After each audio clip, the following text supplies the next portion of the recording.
ka pa? Anong problema? Kailangan ko ng painkiller. Bakit mo kailangan nun? May headache ka? Wala. May dysmenorrhea ako. Sana sinabi mo kanina para dumaan tayo sa pharmacy. Sarado ng mga pharmacy nang umuwi tayo. At akala ko meron pa akong gamot dito sa bahay. Masakit ba talaga?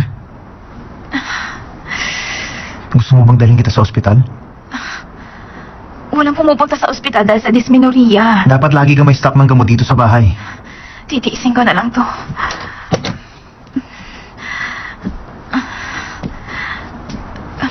May tutulong ba ako? Wala. Kaya ko na to. How to ease menstrual cramps.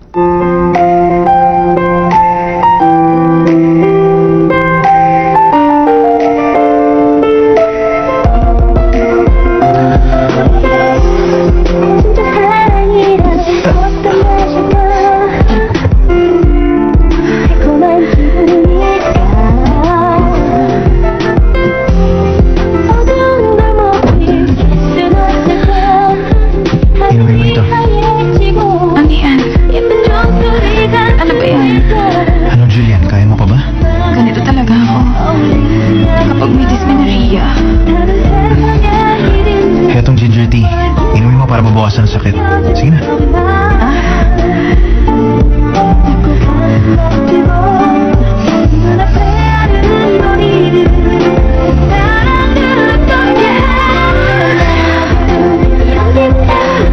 Kahit na masama ang pakiramdam ko, masaya ako.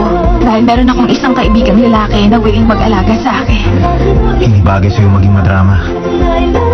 Tapusin mo na yan. Thank you,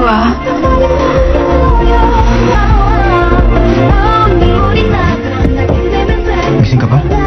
Bakit hindi ka pa natutulog?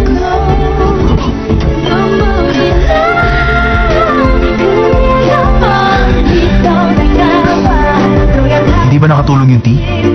Huwag kang mag-alala. Bibili na lang ako ng gamot sa pharmacy bukas ng umaga. Matulog ka na, Gino. Baka mapuyat ka. Ayokong malit ka sa trabaho mo bukas.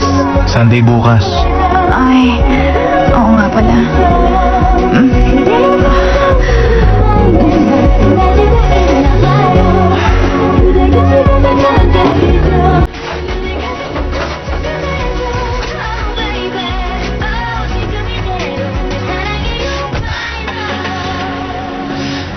Ay, pinahihirapan talaga ako ni Julian.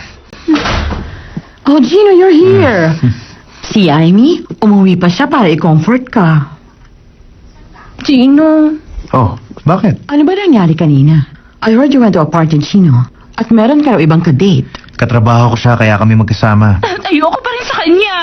Kahit katrabaho mo pa, ayoko nakikita ka may ibang kasamang babae. Miss Carmi, may pain reliever ba tayo rito? Masakit kasi yung ulo ko eh. Masakit din ang ulo ko sa kakaiyak dahil sa'yo.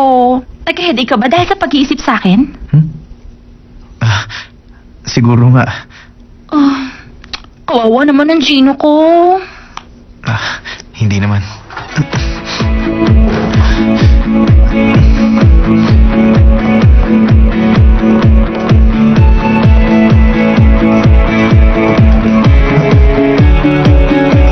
Bakit sasay ka nakahiga? Akala ko kasi mas maiinitan ako dito eh. May dala na akong painkiller. Painkiller? Saan ka nakakuha niya ng ganitong oras? Umuwi ako sa bahay. Bahay mo? Teka, bakit ka pa nag-rent ng room kung may bahay ka pala? Kasi sobrang malayo yun sa office ko. Malayong bahay mo? Pero umuwi ka para ikuha pa ako ng gamot? Inumin mo na yan.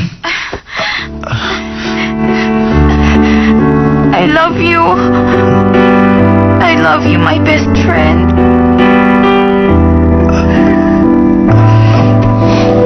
Ano ka ba? Bilisan mo na, inumin mo na yung gamot. Sandali lang. Friend, pwede ba akong humingi ng isang favor sa'yo, ha?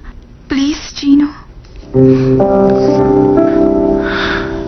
Nako, bakit ko ba ginagawa to? Tuwing nagkakaroon ako ng dysmenorrhea, si Lizzie ang gumagawa niyan sa akin. Habang kinakantahan niya ako, pagagalingin ni Mommy, ang siya ni Baby.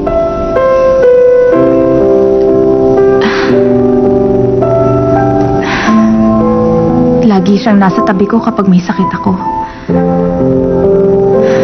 Dahil doon hindi ko siya makalimutan.